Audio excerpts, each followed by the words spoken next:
This year, South Dakota Republicans enjoyed a supermajority in the State House. Tonight, we welcome two of the party's legislative leaders.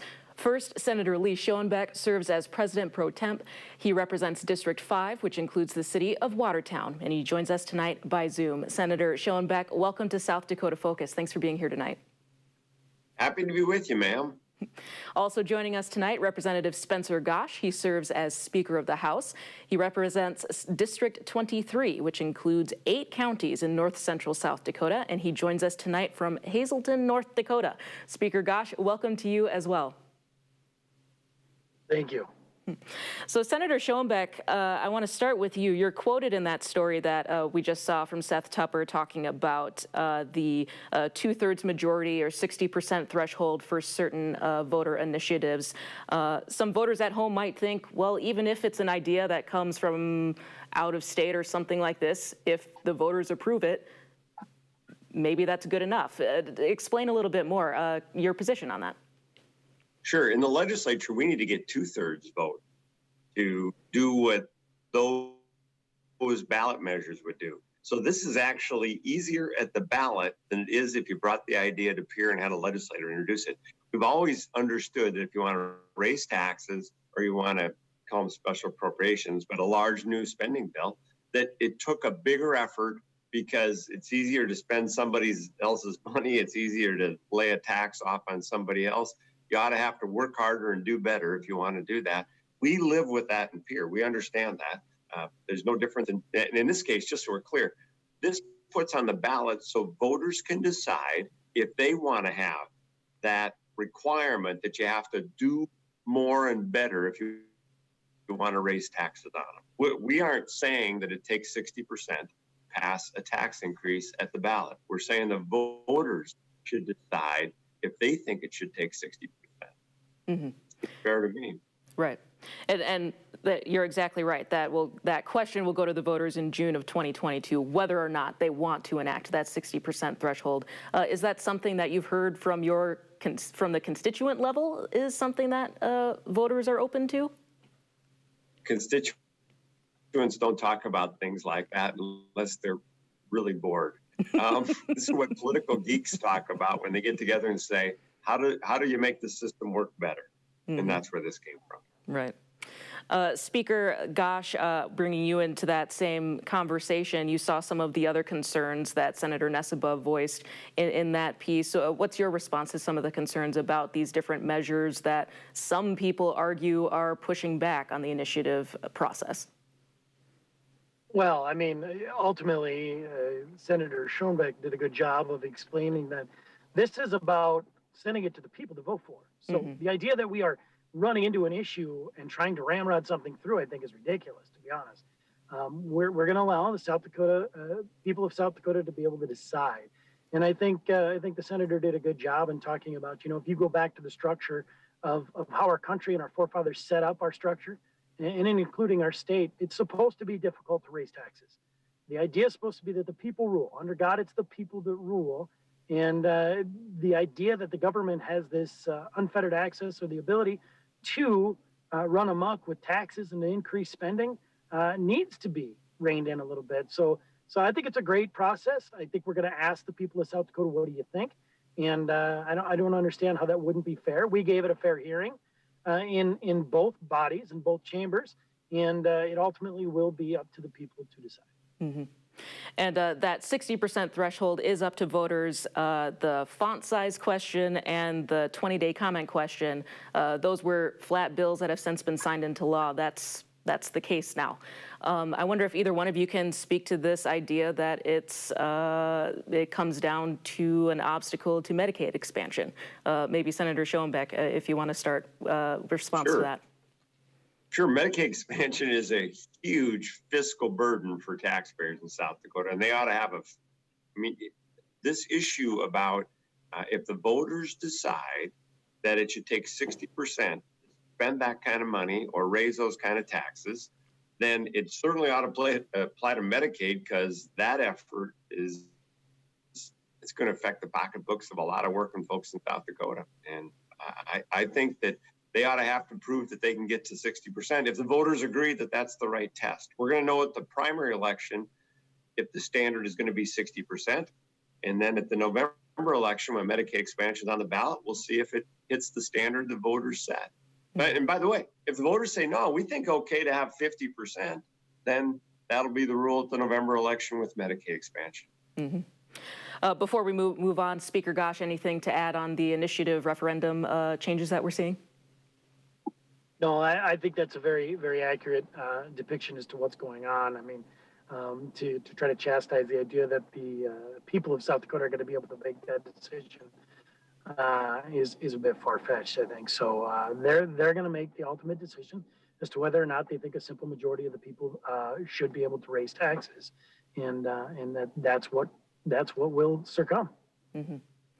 We're going to move on. Of course, I'm sure you knew I was going to have to ask you about House Bill 1217. That's the act to preserve fairness in women's sports. Other folks would say it's discriminatory against transgender girls who want to participate in sports. The governor has issued a style-informed veto on this issue. Speaker Gosh, I want to start with you on this one. You voted in favor of this bill. Keeping in mind that only one trans girl athlete has ever participated in a girls' sport under the High School Activities Association's existing rules on this issue, why do you think this is an issue that the government needs to step in on? Well, and thank you. And yes, I not only voted for the bill, but I'm also a co-sponsor on this bill. And the situation that you talked about, as a sports broadcaster, I got to witness that firsthand for 3 to 4 years. And exactly what that did, I got to hear from my own constituents in this particular area and how concerned that they are, their parents, how concerned that they are on the situation. And yeah, it was a difficult situation and a big topic to have. I mean, ultimately, you have to ask yourself, do women have the right to be able to compete in sports? And if you think that answer is yes, then obviously Title IX that was put into effect is what it is. And we are talking about a standard that is applied to mankind for thousands of years. And that's the reason that this stuff was put together. So 1217 does just that. It protects women's ability to be able to compete in sports without having to worry about the physical advantages of man.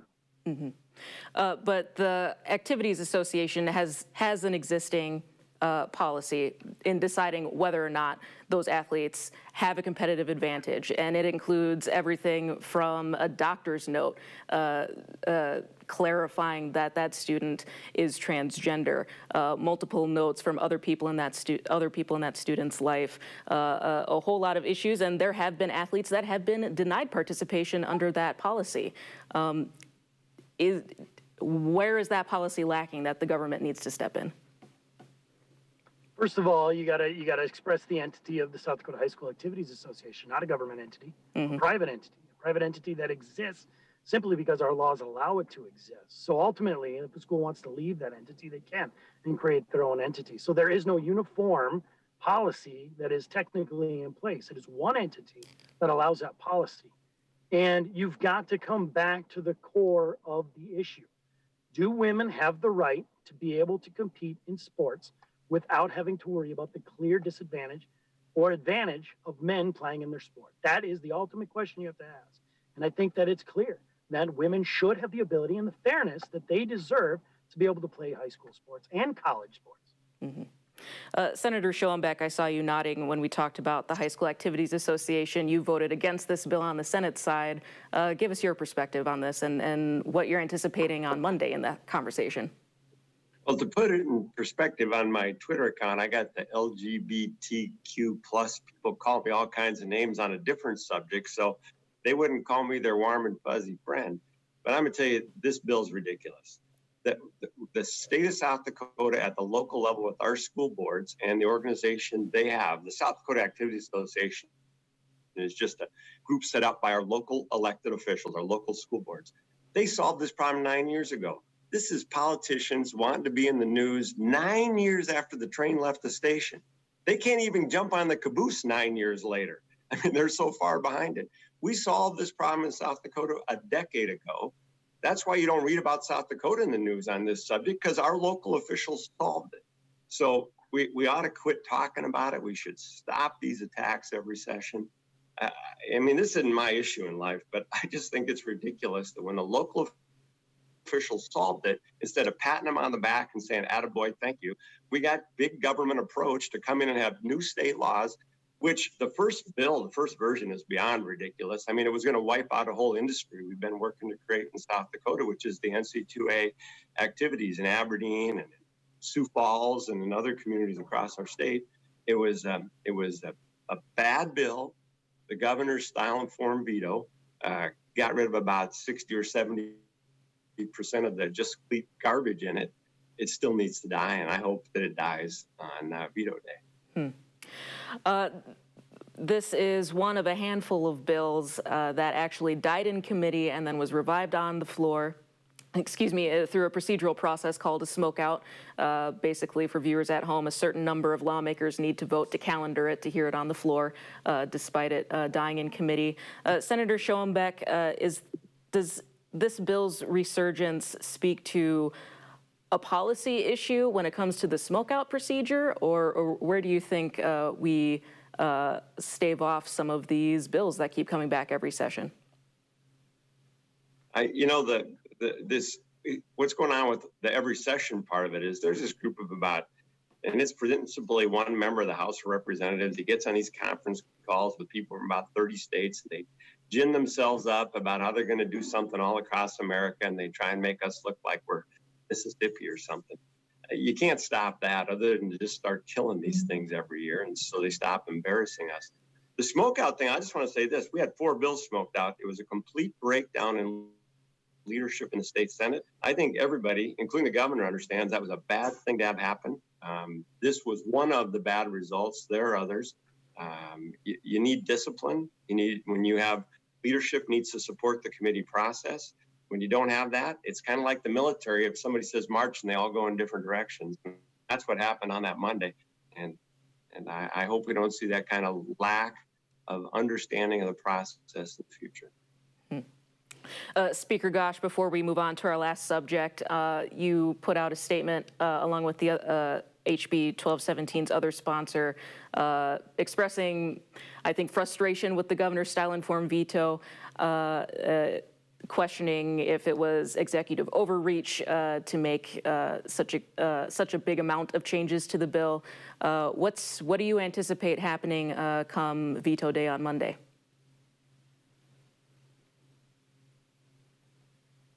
Well, I mean, ultimately, my comments towards the concerns that there's some constitutional issues here in Section 4, Subsection 4, or Article 4, Subsection 4. It talks about a style-informed veto and what that is.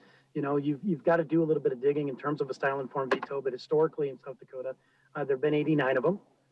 4 of them have been overrode.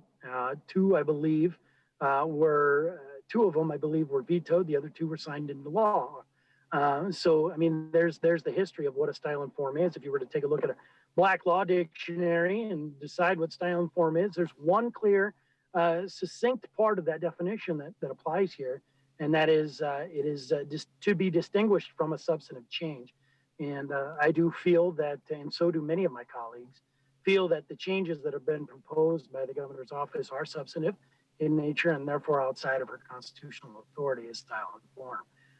So we do have some serious concerns there. We're still having conversations on how to deal with that and where to go from here. But you know, as you know, the style and form hasn't officially reached us, so we did not know what the exact official information was until late Tuesday.